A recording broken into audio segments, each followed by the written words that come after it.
आं दिनै मोनसे बिराद समायना रमायना जायगा दिन्थिफैनो नागिरदों नोंथांमोननो। दा नोंथांमोननो नैबे हाजोखौ दिन्थिगोन आङो। नै हाजोआ आंखौथ' मिथिखागौ, दा आं दा हाजोआव दङ नै। हाजोआव दङ होननानै मिथिखागौ, बिराद एसे थाबायलाबाय। नै बेयो समायना रमायनाथार हाजोआ। दा ओरै थाबायलांगासिनो जोङो, एकदमबारे बिराद समायना। नोंसोरबो बेरायफैनो हागोन लोगोफोर। बिराद मोजां समायना रमायना गार्देनबो दं बाव बेरायग्रा, सेंग्रा सिख्लाफोर बेरायग्रा। ओरैजाय नायफैनो हागोन नोंथांमोनहा, ओरैजाय नायफैनो हागोन। दा बिराद समायना रमायना भिउसफोरखौ नाय, बिराद समायना रमायना। नै अन्थाइनिसो बियो लोगोफोर, अन्थाइजोबसो बियो। नै अन्थाइ बिराद गिदिर हाजोनिफ्राय सोमजिनायसो बियो। हाजोआवबो न' लुलाबायो मानसिफ्रा। ओरै नै जाय बिल्डिं दंजोबो, नै बिल्डिं दंजोबो गासिबो। आरो बैथिं अन्थाइ गिदिर गिदिरखौबो दिन्थिहैगोन आं नोंसिनो, बै अन्थाइ गिदिर गिदिरखौबो। आरो नै अन्थाइनि न' दङ, अन्थाइनि वाल होनो बैखौ, अन्थाइनि वाल होनो बैखौ। दा नुगोन। नै लोगोफोर नायदो जायगाफ्रा माबायदि समायना रमायना दं। ओरैजाय नै भिउसफोरखौ नाय। वाव, what a beautiful place। वाव, नै नै नै जायगाफ्रा देन्जार मोजां। आं दा हाजो थिखिनि गोजौआव दङ। नै ओरैजाय नायलाबायदो। नै नैबे गेट, नै दिनै गेटआ बन्द', सिङाव हाबनो मोनथ'आ, सिङाव हाबनो मोना दिनै, गेटआ बन्द'। थाबायलागासिनो आङो, दा नायबानो जाबाय। नोंथांमोनहाबो नायफैनो हागोन, बिराद मोजां मोनथियो। मानसिसो बुंलायलांबाय दे आंहा, रायज्लायनायाव जालायलाङासैसो। नैबेजों गेटआ खुला आरोखि, नैबे मन्दिरसो आरोखि, बियो मन्दिर। माबानि बिराद मोजां मन्दिर बियो। एकदमबारे नैबे अन्थाइनिसो, नै अन्थाइनि बियो, अन्थाइनि। नायबानो जाबाय। नै नै नायदो। नै गाहायाव ओंखारबाय जोङो, गाहायाव ओंखारबाय। अननानै नोंथांमोना आंनि चेनेलखौ साबसक्राइब खालाम। माथो रावबो साबसक्राइब खालामथारा। जौगाहो बर'खौ, जाहाथे आङो बर'फोरनि थाखाय मोजां खामानि मावलांनो हायो आरो बर'फोरनि जौगानायनि थाखाय गोदान गोदान आपडेट लाबाय थानो हायो नोंसिनि सिङाव। अननानै साबसक्राइब खालामना हो लोगोफोर।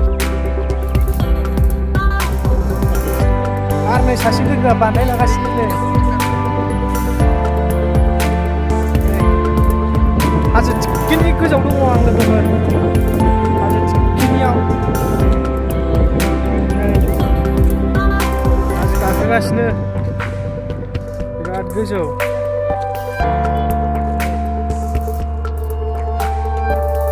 नायनानै कमेन्ट हरदो लोगोफोर, माबायदि नुदों हाजोफ्रा। मन्दिर बियो। नै लाइक आरो साबसक्राइब हर लोगोफोर। गोदान भिडिअ इउटुब चेनेल खुलिजेनदों नालाय, ओंखायनो रावबो साबसक्राइब खालामथ'वाखै खोमा। दा उनाव लासै लासै खालामबानो जाबाय लोगोफोर, लासै लासै साबसक्राइब खालामबानो जाबाय। हाजोआव गाखोदों आं दा। नै नायदो, नै हाजो थिखिनि गोजौआव दङ आं दा। हाजो थिखिनि एकदमबारे नायनो हागोन लोगोफोर, बेरायफैनो हागोन लोगोफोर नोंसोरबो। बेंगालर होननाय जायगा बियो, बेंगालरनि जेलि मिसन होनो बे जायगाखौ, जेलि मिसननि मन्दिर बियो। गोसो खुसियै नोंसोरो आफा इसोरनाव बोर बिफैनो हागोन बाव। नै आफा इसोरनाव मा बोर बियो बिनानै लानो हागोन नोंसोरो। सेंग्रा सिख्लाफोर मोनलायलायनायनि, गोसोथोनायखौ मोनलायलायनायनि बोर बिनानै लाफैबाव। मोनलायलायोनो, आंबो खोनादोंसो मानसिफोरनिफ्राय, नंगौना नङाथाय। नायदो लोगोफोर, नै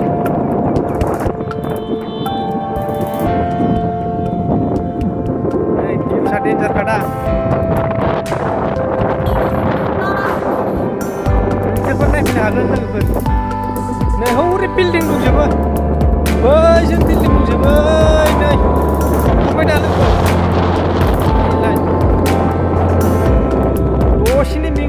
हाजो गाखोबा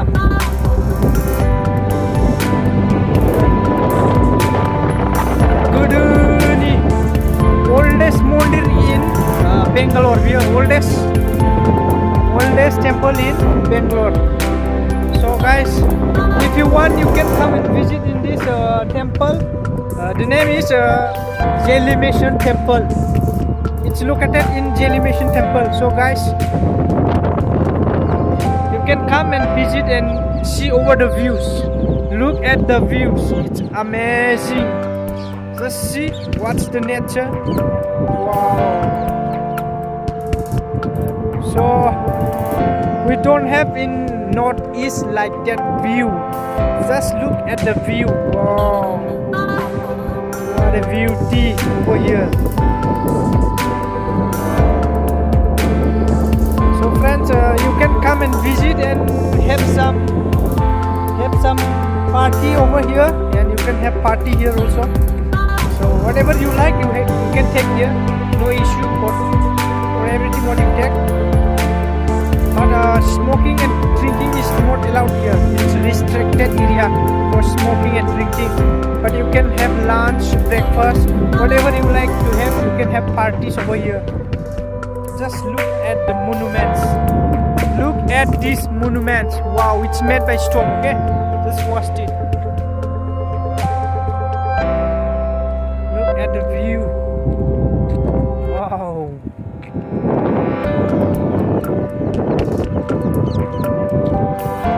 So people from Russia, Thailand and Saudi Arabia used to come here and used to have parties. From out country also used to come and have party here. So guys, I request all our Polo people to come all over here and pray to God whatever you want to pray, and you will get blessing from the Lord. See?